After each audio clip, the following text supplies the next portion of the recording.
Raz večernej kde v Trnave ležal chlapík nacápaný na tráve. Bicyklo mal vedľa seba, v pravej ruke držal chleba, v ľavej ruke vodku mal a nepríčetne pozeral. Sledoval ani nevím čo a mrmlal si popod nos volačov. Sledoval ani nevím čo a mrmlal si popod nos volačov.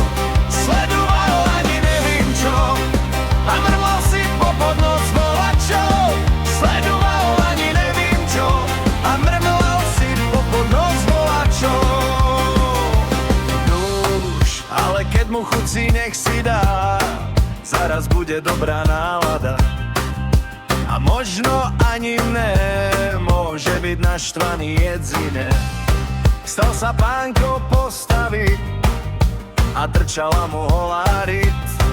Začal si aj spívať hlasno, pánko mal v tom celkom jasno. Sledoval ani nevím čo a mrmlal si popod nos volačov. Sledoval ani nevím čo a mrmlal si popod nos volačov.